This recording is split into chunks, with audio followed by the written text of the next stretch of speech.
The Bettacare Child and Pet Gate is an extra tall safety barrier that's suitable for both children and pets. It measures 104 centimetres in height, and the standard size will fit between 75 and 82.6 centimetres, but can be extended up to 145 centimetres using additional extensions. When you open the packaging, you'll find the gate, a set of instructions, some hand wheels and spindles, some wall cups, pads and screws to hold the wall cups in place. Useful additional tools are a pair of scissors to cut the cable tie after installation, a spirit level to ensure your gate is vertical, and a Phillips screwdriver if you require to screw in the wall cups using the Phillips screws.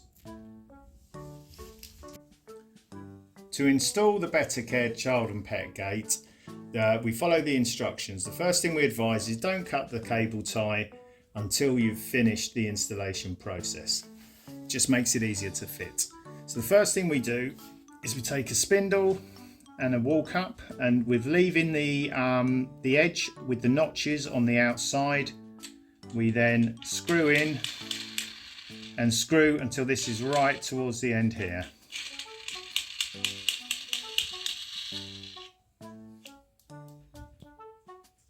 Then we'll take all 4 of these and slot them into each corner of the gate.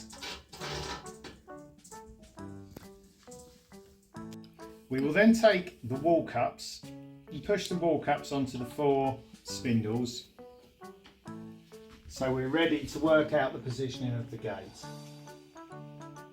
We're using a gate frame for this process. Obviously you would be doing this on a wall or a doorway. We put the gate into position. Using the spirit level, you'd check that it was all vertical. We can just use our frame, and then you'd make sure that you just position the 4 wall cups where they're going to be situated when the gate is installed. And using a pencil, just mark where you're going to be securing the wall cups, and then the next stage we'll be doing is fitting the wall cups in the right position. The next stage of the process is to get the wall cups into position. Now, we provide double-sided adhesive pads that can be used on the back of the wall cups, and we also provide screws that can go through the wall cup into the wall or a wooden surface. If you were using a different surface, then you would be required to provide different screws, for example, for concrete with raw plugs. Now, the overriding factor here is to make sure that the wall cups are as secure as possible. So if for any reason there's any movement or an uneven wall, then we do advise to use screws or screws and plugs. So to do this, first of all, we'll be taking the double-sided adhesive off one side of the adhesive pad. So we take that off there and we stick that onto the back of the wall cup. We previously marked where the wall cup is to be positioned, so we would then take off the second part and just push that over the spindle. Then you can pull the spindle out and push it into the marked position.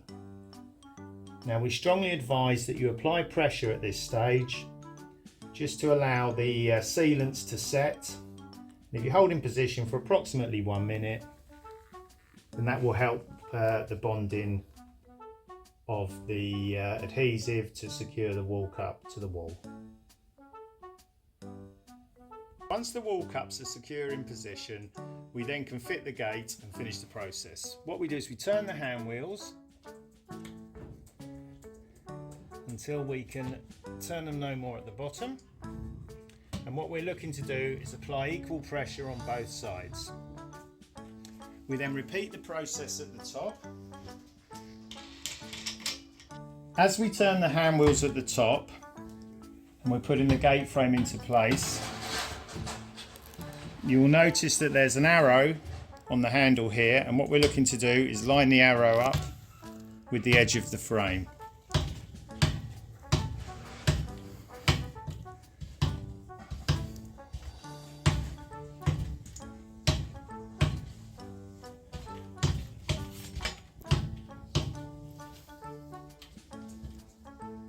Now that the arrow is lined up at the edge of the frame, the gate is secure and ready to use.